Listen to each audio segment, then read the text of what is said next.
Clear? Yes, so first need is need for security and second need is need for uncertainty. Uncertainty मतलब variety and newness. तो जो लोग variety वाले होते हैं, अनसर्टेनिटी वाले होते हैं, उनको रिस्क बड़ा पसंद है, उनको नयापन बड़ा पसंद है, वैरायटी बहुत अच्छी है चाहिए उनको लाइफ के अंदर. अगर आप उनको एक फिक्स रूटीन में डाल दोगे ना, फिक्स लाइफ फिक्स स्ट्रक्चर दे दोगे, ये परेशान हो जाएंगे, ये बहुत जल्दी बोर हो जाते हैं. इनको स्काई डाइविंग करनी होती है, कभी बंजी जंपिंग करनी होती है, अलग अलग जगहों पर जाकर के ट्रैवल करना होता है, एक्सप्लोर करना होता है. बिजनेस में भी ये लगातार एक्सपेरिमेंट करते हैं, लगातार एक्सपेरिमेंट्स करते हैं, नए नए प्रोडक्ट्स लाते हैं, चेंज चाहते हैं, वैरायटी चाहते हैं, नयापन चाहिए इनको. इनकी लाइफ में मज़ा ही नहीं है अगर इनको वैरायटी ना मिले, दे गेट इजीली बोर्ड. तो एक फिक्स लाइफ में अगर हम डाल देंगे तो तुरंत बोर हो जाएंगे. तो देखे हैं आपने वैरायटी वाले व्यक्ति, कोई एक्सपीरियंस किए हैं अपने दोस्त में, अपने नियर एंड डियर में? हो सकता है आप खुद भी वैरायटी वाले हो. तो प्रॉब्लम क्या होती है, ये PIP वाला जो कंसेप्ट है ये बिजनेस में भी लगता है, रिलेशनशिप में भी लगता है, हर जगह लगता है. तो सोचो, अगर एक हस्बैंड है वैरायटी वाला और वाइफ है कंफर्ट वाली, और अगर ये दोनों घूमने चले गए तो हस्बैंड तो वैरायटी पसंद है, उसे तो सब जगहों पर जाकर एक्सप्लोर करना है, नई नई जगहें देखनी है, और वाइफ है कंफर्ट वाली, वो बढ़िया रिजॉर्ट में पहुंच गए तो वाइफ है कि इतना बढ़िया रिजॉर्ट है, यहीं पर रिलैक्स करते हैं ना, कहाँ जाएंगे, इधर उधर जाके थक जाएंगे. बताइए होगा ऐसा कि नहीं होगा? क्योंकि वाइफ को तो वैरायटी नहीं चाहिए, वो तो कंफर्ट वाली है. तो कई बार बहुत सारे कन्फ्लिक्ट्स होते हैं और वो रिश्तों में पैदा हो जाते हैं क्योंकि दोनों पार्टनर्स एक दूसरे की नीड्स को समझ ही नहीं पाते. अलग अलग नीड्स वाले होते हैं, उनको पता ही नहीं होता एक दूसरे की नीड्स के बारे में. हमारे अपकमिंग सेशंस में जो जनवरी में हम रखने वाले हैं, उसमें हम सब लोगों को PIP का असेसमेंट टेस्ट भी देंगे, जिससे उनको एग्जैक्टली अपनी नीड्स का पता चलेगा और वो अपने नियर एंड डियर्स की भी एग्जैक्टली नीड्स का पता करवा पाएंगे. ठीक है ना? तो अलग अलग नीड होने में कोई प्रॉब्लम नहीं है. प्रॉब्लम उसमें नहीं है कि आपकी नीड्स अलग अलग है. प्रॉब्लम तब होती है जब आप जान नहीं पाते हो दूसरे की नीड्स और लड़ने लग जाते हो, कॉन्फ्लिक्ट होने हो जाते हैं. ठीक है? तो अगर आप उनकी नीड्स को पता चल जाएगा आपको उनकी नीड्स के बारे में, then you are able to understand each others more, you are able to tackle it. That is important. ठीक है? और एक चीज़ और बहुत इम्पॉर्टेंट है, आपका सबकॉन्शियस माइंड हमेशा रास्ते ढूंढता रहता है अपनी नीड्स को पूरा करने के. ये मुझे चीज़ सुन के बड़ी हैरानी हुई थी कि हमारी जो प्री इंस्टॉल साइकोलॉजिकल नीड्स होती है PIP, वो हमारे सबकॉन्शियस में वायर्ड हैं और सबकॉन्शियस माइंड हमारे रास्ते ढूंढता रहता है अपनी उन नीड्स को पूरा करने के. अगर पॉजिटिव तरीके से वो पूरे हो जाते हैं तो देन बहुत अच्छी बात है, बहुत बढ़िया बात है. लेकिन अगर कोई नीड पॉजिटिव तरीके से पूरी नहीं हुई ना, तो ब्रेन नेगेटिव तरीकों पर भी जाने लगता है. जैसे फॉर एग्जांपल वैरायटी वाले लोग कई बार ड्रग्स लेना शुरू कर देते हैं, अपना अलग अलग एक्सपीरियंस लेने के लिए नई नई ड्रग्स ट्राई करते हैं. ठीक है? कई बार वो भी रिश्तों में वैरायटी खोजने लग जाते हैं. सब नहीं, बट कुछ लोग जो नेगेटिव तरीकों पे आते हैं, तो 1 गर्लफ्रेंड, 2 गर्लफ्रेंड, 10 गर्लफ्रेंड, उनको रिश्तों में वैरायटी चाहिए. ठीक है? तो जो लोग पॉजिटिव तरीकों से वैरायटी की नीड सेटिस्फाई कर ले तो उनको नेगेटिव में जाने की ज़रूरत ही नहीं होती. लेकिन कुछ परसेंटेज लोग ऐसा होते हैं वैरायटी वाले, जो पॉजिटिव तरीकों से अगर उनकी वैरायटी की नीड सेटिस्फाई नहीं हो पाती तो वो नेगेटिव तरीके अपना लेते हैं, वो रिश्तों में वैरायटी खोजने लगते हैं. और सुनिए, जब एक अनसर्टेनिटी वाला व्यक्ति रिश्तों में वैरायटी खोजता है तो उसे स्टेबल रिलेशनशिप में उसमें वो लॉयल रह ही नहीं पाएगा. उसे हमेशा एक नए रिश्ते की नीड रहेगी. इस वजह से उसका एक पार्टनर के लिए लॉयल रहना बेहद मुश्किल है. तो अगर कभी किसी का कोई हार्ट ब्रेक हुआ होता है तो अपनी लाइफ में कई बार अगर उसके पार्टनर ने उसको चीट किया होता है तो नेचुरली हम क्या करते हैं, हम सारा ब्लेम अपने ऊपर ले लेते हैं. मुझ में ही कोई कमी रही होगी, ऐसा हो गया होगा, काश मैं उसकी उम्मीदों पर खरी उतर पाती, ऐसा कुछ. लेकिन अगर आपको पीआईपी के बारे में पता होता, आपको अपने पार्टनर की पीआईपी के बारे में पता होता, जिसके साथ आप रिलेशनशिप में हो उसके पीआईपी के बारे में पता होता, देन आपको पता होता कि उसकी वैरायटी की नीड है, और अगर उसने ऐसा कुछ किया है देन कमी आप में नहीं है। The person who is variety driven, उसको वैरायटी चाहिए थी लाइफ में, उसको जो चाहिए था उसने आपको आपकी कोई कमी की वजह से नहीं छोड़ा है। ही ऑलवेज लुक्स फॉर वैरायटी। थोड़े महीनों बाद उसके संग कोई और होगा। Clear? Second need. Third need is need for significance. Second need तक सबको क्लियर हो गया है? टाइप कर दीजिए वाई। यस, मुझे लगे हाँ सब प्रेजेंट है। Great, thank you Simone, thank you Akash, thank you Lakshmi, thank you Raveena ji, thank you Preeti ji, thank you Sanskar, thank you Riya. चलिए अब हम थर्ड नीड पर आते हैं। Third need is need for significance. हाँ, भारत में जितनी भी पॉपुलेशन है ना, उनमें नंबर 1 नीड है need for security. Maximum Indians security driven होते हैं, सबको सिक्योरिटी चाहिए होती है। And second highest need Indians की है, सबकी नहीं बट ज़्यादा लोगों की, significance.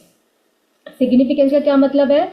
Need to feel important, माने स्पेशल फील करना, एडमायर हो, हमारी हमारी तारीफ हो, रिकॉग्निशन हो, हमारा फेम, पावर, स्टेटस, ये सब सिग्निफिकेंट के अराउंड जुड़े होते हैं। अब छोटे लेवल पर तो अप्रिसिएशन अगर हम किसी की भी करें तो कितना अच्छा लगता है, माने अप्रिसिएशन की नीड हम सब में है।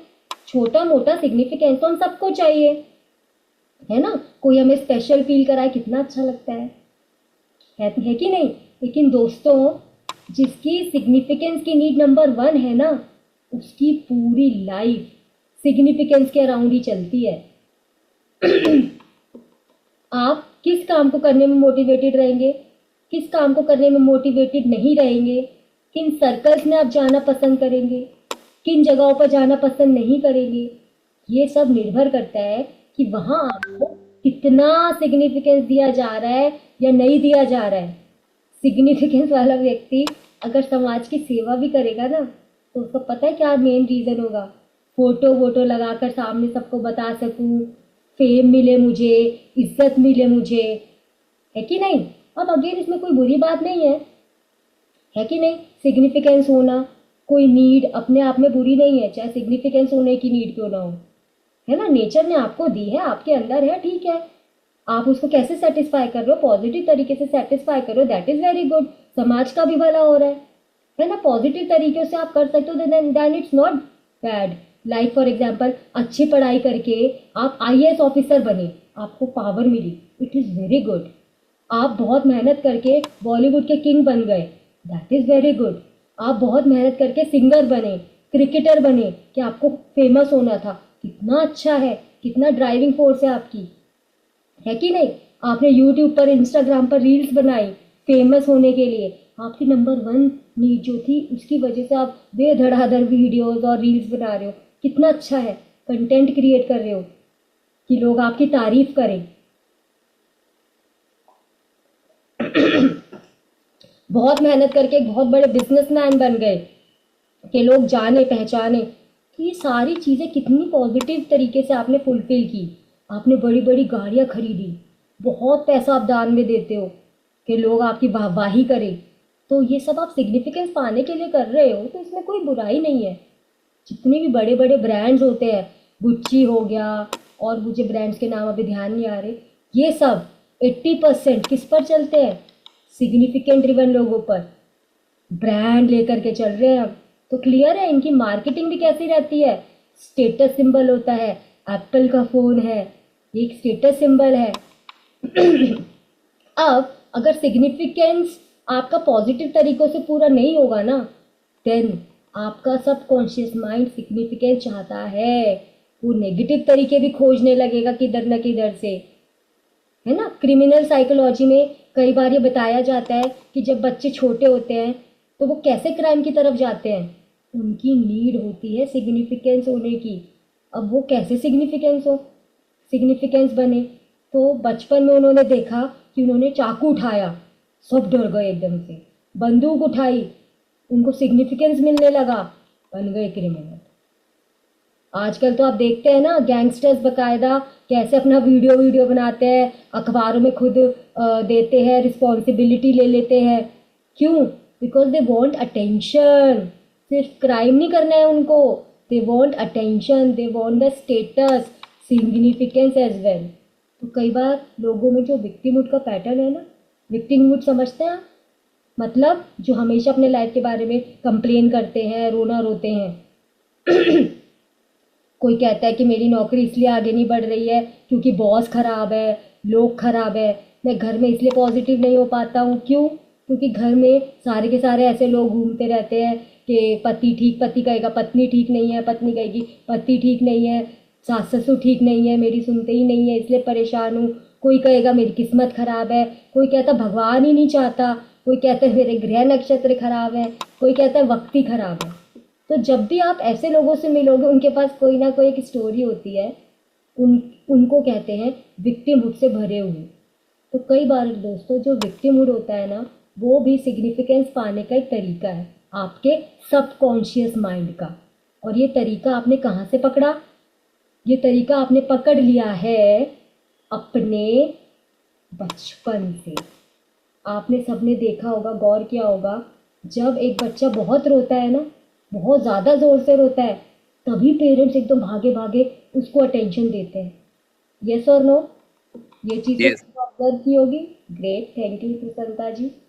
जब आप लोगों ने सोचा, अब आपने बचपन में ये देखा, आप लोगों ने सोचा कि हम लोग अपने बच्चों को सबसे क्विक एक्शन अटेंशन कब देते हैं? जब वो रोता है। जितना जोर से वो रोएगा उतनी जल्दी आप अपना काम छोड़ करके आप उसको अटेंशन देने जाओगे। अब हुआ क्या, बच्चा जब छोटा था एकदम, अननोन इस प्लेनेट पर आ गया, एक बॉडी लेकर और एक माइंड लेकर और एक जनरल एबिलिटी टू लर्न। धीरे धीरे देखेगा सीखेगा, धीरे देखेगा सीखेगा। तो इसने क्या देखा, एक ये देख करके इसने एक थॉट, एक मॉडल डेवलप कर लिया कि जब मैं रोऊंगा और अगर जोर से रोऊंगा तभी लोगों से मुझे रिस्पॉन्स मिलेगा और मैं अपनी बात मनवा पाऊंगा और डायरेक्ट अटेंशन ले पाऊंगा लोगों की। तो कई बार आपने देखा होगा, हमने भी बहुत बार देखा है कि बच्चे झूठे रोना रोते हैं, आंखों से आंसू एक नहीं गिरेगा, आवाज Hmm. ज्यादा ज्यादा। है ना? किस किस लिए? क्योंकि उनको तो पता ये है कि attention बात दिलाने के सुनी लिए। जाएगी। है ना? तो कई बार अगर कोई बच्चा गिर भी जाता है ना, तो वो रोएगा नहीं, पहले वो देखेगा कि कोई देख तो नहीं रहा।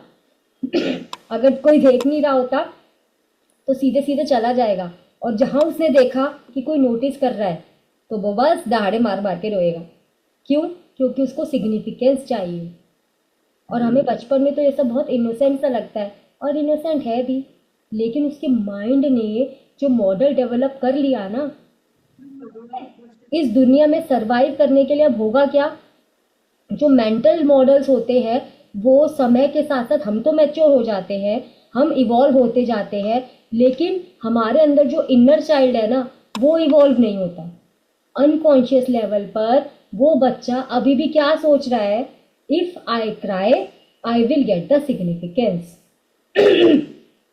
है ना? अब वो एक्चुअल फिजिकल रोना नहीं रोएगा, अब वो क्या करेगा, कंप्लेन करेगा, जिससे एम्पैथी मिल सके, सिंपैथी मिल सके, सेल्फ पिटी।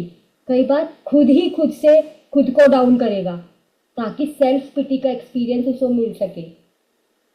ठीक है, इतना यहाँ तक क्लियर है आपको? आपने एक जी। चीज और मैं एग्जांपल देती हूँ। कई बार आपने आपके घर में अगर बुजुर्ग हैं तो देखा होगा कि वो कई बार कुछ वियर्ड बिहेवियर करते हैं, छोटी छोटी बातों पर गुस्सा हो जाते हैं, चिल्लाते हैं, चिल्लाते हैं, आपके यहाँ से। हर चीज इंटरफेयर करते हैं। तो आपको चेक करना चाहिए कि एक आम व्यक्ति अगर नॉर्मल है, जैसे अभी हम एनएलपी नहीं सीख रहे होते तो हम आम व्यक्ति तो देखते हैं क्यों चिड़चिड़ा रहे हैं, क्यों ऐसा कर रहे हैं।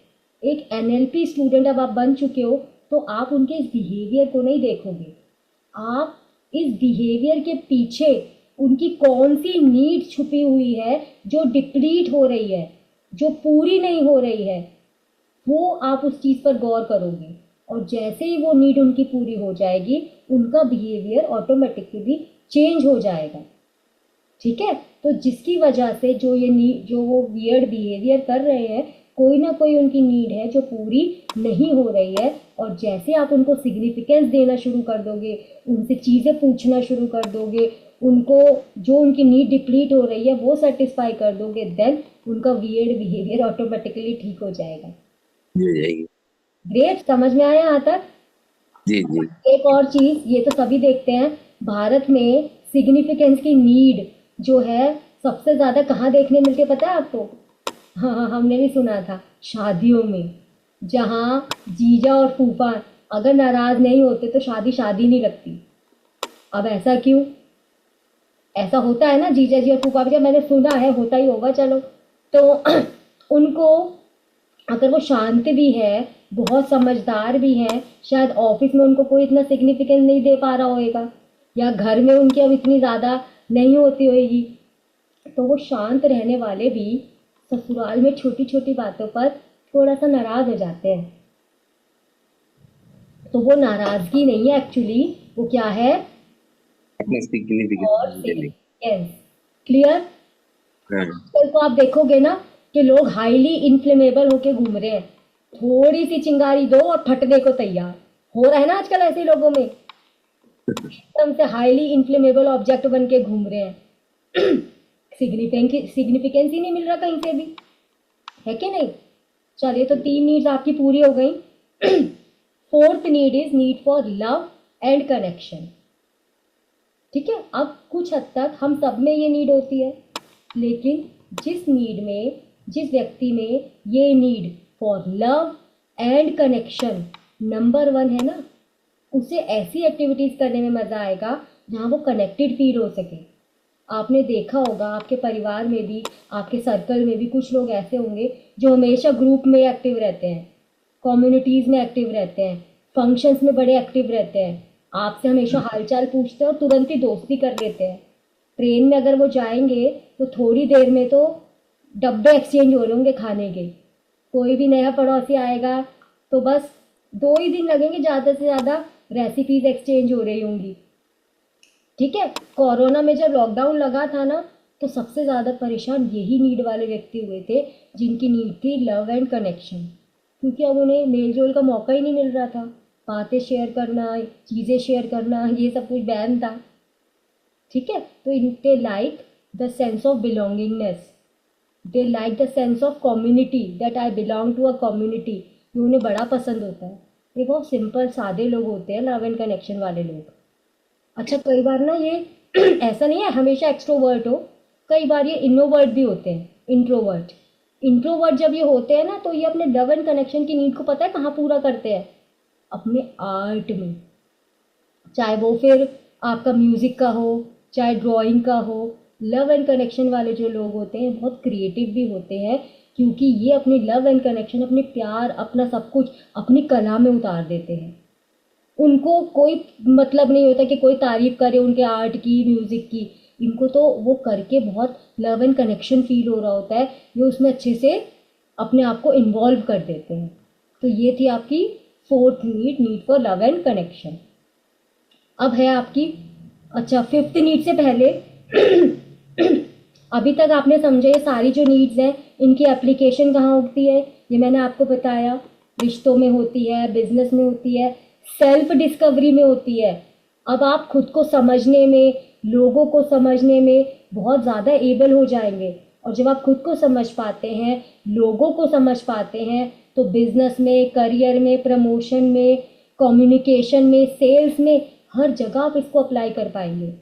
कई बार कई बार क्या होता है, आप अपना पर्पस अगर आपको फाइंड करना है ना, आपको आपके डिसीजंस में क्लैरिटी चाहिए, तो बहुत ज़रूरी है कि आप पहले खुद को समझें। क्यों? हमने लास्ट टाइम भी डिस्कस किया था कि किसी भी मशीन को आप कितना बढ़िया यूज़ कर पाएंगे, ये किस पर डिपेंड करता है कि आप उस मशीन को कितनी बढ़िया तरीके से समझते हैं, है ना? तो ये जो मशीन आप लेकर चल रहे हो, अगर इसकी समझ आपको नहीं है तो आप इसका यूज़ कैसे कर पाओगे? जो लोग कहेंगे आप कर दोगे, लोग कहेंगे नौकरी कर लो, नौकरी कर दोगे, लोग कहेंगे शादी कर लो, शादी कर लोगे, लोग कहेंगे अब बच्चा होना चाहिए, बच्चा हो जाएगा, लोग कहेंगे गाड़ी होनी चाहिए, गाड़ी हो जाएगी। लोग कहेंगे घर होना चाहिए अपना, घर बना देंगे। अब सोसाइटी के पास में कहने के लिए कुछ नहीं है, क्योंकि सब तो हो गया। आपने जो टारगेट उन्होंने आपको टारगेट दिए थे वो आपने पूरे कर दिए, है ना। अब आप खुद सोसाइटी बन जाओगे, ठीक है। और ये सेम साइकिल आप अपने बच्चों से रिपीट करवाओगे। इसलिए जब ज़्यादातर आप 30s या 40s के बीच में होते हो, 35 to 40, तो आपके अंदर एक कॉलिंग चालू हो जाती है कि समाज के जो गोल दिए थे वो पूरे तो कर लिए मैंने, डिग्री भी ले ली, शादी भी कर ली, बच्चे भी हो गए, घर भी हो गया, कार भी हो गई, अब भी मुझे अनफुलफिलमेंट क्यों लग रहा है, अभी भी अंदरूनी खुशी क्यों नहीं मिल रही है। फिर भी नहीं लग रहा है कि मैं पर्पसफुल काम कर रहा हूँ, पर्पसफुल जी रहा हूँ, तनख्वाह आ रही है, पोजीशन भी आ गई है, सब आ गया है, लेकिन फिर ऐसा क्यों हो रहा है कि something is missing in my life. Why I am not happy and fulfilled? Because आप जो कर रहे हैं ना, कहीं ना कहीं उसमें जो आपकी नीड है वो पूरी नहीं हो रही है। आप डिप्लीटेड फील कर रहे हो। आपने लोगों के कहने पर, समाज के कहने पर सब कुछ कर तो दिया, but you yourself are not getting fulfilled. आपकी जो pre installed psychological need number 1 है वो पूरी नहीं हो रही है। इसलिए अपने नीड्स को समझना बहुत ज़रूरी है। 5वीं नीड है आपकी नीड फॉर कंट्रीब्यूशन, जिसमें ये नीड कंट्रीब्यूशन की नंबर 1 होती है। वो अपना पूरा जीवन समर्पित कर देता है लोगों की सेवा में। ऐसे लोग आपने देखा होगा, बहुत लोग पता नहीं क्यों लगे होते हैं, ग्लोबल वार्मिंग के लिए काम कर रहे हैं, एनिमल राइट्स के लिए काम कर रहे हैं, अनाथों के लिए काम कर रहे हैं, अंधों के लिए काम कर रहे हैं। अपना जीवन ही उन्होंने डेडिकेट कर दिया है। क्या कुछ मिल रहा है उनको? कुछ नहीं मिल रहा, लेकिन उनको फर्क ही नहीं पड़ता। जो सेवा वाले व्यक्ति होते हैं, जब वो इस नीड वाले व्यक्ति जो होते हैं, जब वो यहाँ पर आ जाते हैं, उनकी लाइफ का पर्पस ही सॉल्व हो जाता है। उनकी जो नंबर 1 नीड थी वो फुलफिल हो रही है। तो सब में हम सब में ये नीड कंट्रीब्यूशन की होती है, लेकिन जिसमें नंबर 1 नीड होती है उसको इसके आगे और कुछ नज़र ही नहीं आता, ठीक है ना। तो आपने भी देखा होगा, आपने नोटिस किया होगा पर्सनली कि मोटिवेशन हमारे को टॉप नीड से ही मिलता है। अच्छा लगना एक बात है, लेकिन क्या आप कमिट कर सकेंगे कंट्रीब्यूशन के प्रति? आपको सब कुछ छोड़ने को बोल दिया जाए, सब कुछ दे दिया जाए, आप कर पाएंगे? आप कमिट नहीं कर पाएंगे, क्योंकि ये नीड आप में नंबर 1 नहीं है। जिसमें ये नीड नंबर 1 होगी वो अपना सर्वस्व कंट्रीब्यूशन में लगा देगा। तो ये आपकी थी 5th नीड। बेसिकली हमारा जो ह्यूमन ब्रेन होता है ना, एक चीज़ जो मैं आपको कहने जा रही हूँ उसे ध्यान से सुनिएगा। हजम करना शायद मुश्किल लगे, कुछ को आसान भी लगेगा, कुछ को पहले से भी शायद पता हो कि हमारा जो ह्यूमन ब्रेन है वो कभी भी कोई भी चीज़ किसी के लिए, किसी दूसरे के लिए नहीं करता। ब्रेन जो भी कुछ करता है अपनी नीड्स फुलफिल करने के लिए ही आपके अंदर बिहेवियर पैदा करता है, ताकि अपनी चॉइसेस आप ऐसी लो कि ब्रेन की पीआईपी फुलफिल हो सके। मुझे लग रहा है, औरों को लग रहा है कि मैं सेवा कर रहा हूँ, लोगों को भी लग रहा है कितना बढ़िया है, कितना अच्छा सेवा कर रहा है, लेकिन ब्रेन का एजेंडा क्लियर है। उसको जो फुलफिलमेंट मिल रही है, उसकी नंबर 1 नीड है कंट्रीब्यूशन की। उसको जो किक कंट्रीब्यूशन से मिलती है वो एक भयंकर नशे के समान है जो उसकी फुलफिल हो रही है। इस वजह से अगर आपने उसको कंट्रीब्यूशन से हटा दिया ना, वो बेचैन हो जाएगा, उसके लाइफ के अंदर सब कुछ हिल जाएगा। उसको धन दौलत सुख ये सब नहीं चाहिए। जो वो सेवा करता है, किसी के चेहरे पे स्माइल देखता है, या जब किसी को रेस्क्यू करता है, बचाता है, उसकी खुशी उसी से ही जुड़ी हुई है। और आपका जो ब्रेन है वो वायर्ड है उसी खुशी के लिए। जो किक सामने उसको मिल रही है वो समाज सेवा से ही मिल रही है। लेकिन हमें अब मैं आई थिंक ये क्लियर होगी। इंग्लिश में एक कहावत भी हमारे मेंटर ने हमें बताई थी, whenever you give to yourself. आप जब भी कुछ दे रहे हो आप एक्चुअली खुद ही को दे रहे हो, डोंट यू थिंक? अगर आप एक्चुअली खुद को कुछ दे रहे हो तो आपका तो गिविंग और बढ़िया हो जाना चाहिए।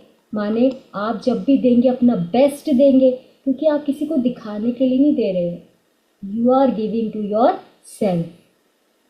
आई थिंक यहाँ तक आपका क्लियर हो गया है सबका। अभी आपकी बची है सिक्स्थ नीड, और फिर आप सब ये सुन करके जो मैंने आपको सिक्स्थ नीड बताई, आप सेल्फ एनालिसिस करेंगे कि आपकी नीड क्या है।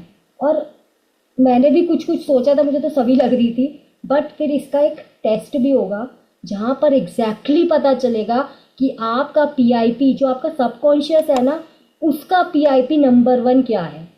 तब आप जो भी डिसीजंस लोगे, आप देखना पास्ट में आपने क्या डिसीजन लिए थे और प्रेजेंट में अगर कुछ है तो आपका झुकाव किधर जा रहा है, एंड फ्यूचर में you will be crystal clear कि मुझे क्या डिसीजन लेना है जब आपको आपकी पीआईपी पता होगी तो।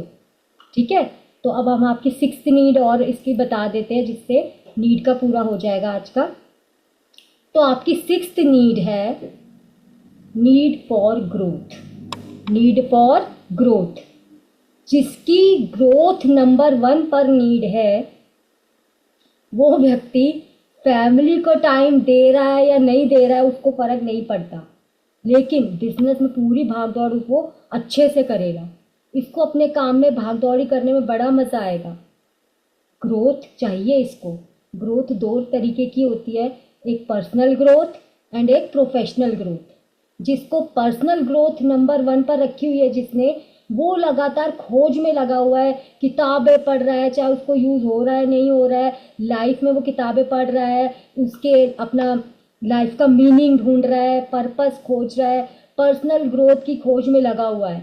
पर्सनल ग्रोथ की खोज अगर किसी की नंबर 1 पर है तो कई बार वो जो पुराने टाइम पे होते थे ना, घर बार छोड़ करके निकल जाते हैं एनलाइटनमेंट के पाथ पर, क्योंकि उसको अल्टीमेट ट्रुथ जानना है। ठीक है ना, उसे सिर्फ बॉडी को नहीं समझना। ऐसे होते हैं पर्सनल ग्रोथ वाले। ठीक है, तो उसे अल्टीमेट ट्रुथ जानना है, इसलिए वो लोग संन्यास भी लेने में बिल्कुल भी देर नहीं करते। लव एंड कनेक्शन वाला अगर कोई होगा तो वो अपने परिवार को छोड़कर विदेश में भी जाकर कमाई नहीं करेगा। वो कहेगा 2 पैसे कम कमा लूंगा चलेगा, लेकिन मुझे माँ बाप के साथ, अपनी फैमिली के साथ, अपने बीवी बच्चों के साथ रहना है। आपके पर डिसीजंस ऐसे ही कंट्रोल होते हैं। बड़े से बड़ा डिसीजन और छोटे से छोटा डिसीजन भी आपकी पीआईपी से कंट्रोल होता है।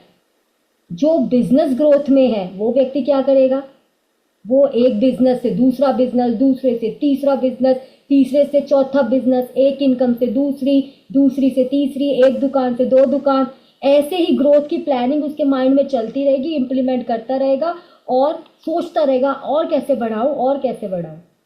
कोई बिजनेस लाइफ में ग्रोथ, कोई पर्सनल लाइफ में ग्रोथ ढूंढ रहा है ना, कोई अपने बिजनेस में ग्रोथ ढूंढ रहा है। तो ग्रोथ में वो कुछ ना कुछ लगातार अपने ग्रोथ के लिए करता रहता है। वो एक लेवल पर नहीं रहता, उसको सेम लेवल पर रहना पसंद ही नहीं है। एक पिताजी ने 2 बच्चों को पैसे दिए, एक बच्चा उसी दुकान में संतुष्ट है। कौन सी नीड हुई उसकी, आराम वाली, उसे रिस्क नहीं लेना, चलती रहे गाड़ी जैसे चल रही है बढ़िया है। और एक ने उसी एक दुकान की 2 दुकानें कर ली, शोरूम बना लिया, गोडाउन बना लिया। उसकी नीड कौन सी थी जो उसने फुलफिल करी, ग्रोथ वाली, ग्रोथ वाली। क्लियर? तो देखा दोनों का बिहेवियर डिफरेंट था, दोनों की चॉइसेस कितनी डिफरेंट थी। तो ग्रोथ का मतलब होता है हमेशा एक लेवल से नेक्स्ट लेवल पर पहुंच जाना। अगर वो नौकरी में भी है ना, तो वो नौकरी में लगातार प्रमोशन लेता हुआ नजर आएगा, नहीं तो फिर कंपनी स्विच कर लेगा क्योंकि उसका पैकेज इंप्रूव हो रहा है। क्लियर? तो ग्रोथ का मतलब होता है कि लगातार आप अपने लेवल को बढ़ा करते जा रहे हो। ठीक है, अब हम देखते हैं कि ये जो हमने समझा है ना, इसकी एप्लीकेशन कहाँ होगी। अब ये एप्लीकेशन, चलो ये मैं आपको नेक्स्ट क्लास में बताऊंगी क्योंकि अभी टाइम हो गया है। आप मुझे थोड़ा बताइए कि आपको ये सब सुन के अपने पीआईपी को जानने की उत्सुकता हुई। क्या आप जानना चाहोगे कि आपका पीआईपी में टॉप नीड क्या है? बताएंगे आप चैट में या अनम्यूट करके बोल दीजिए।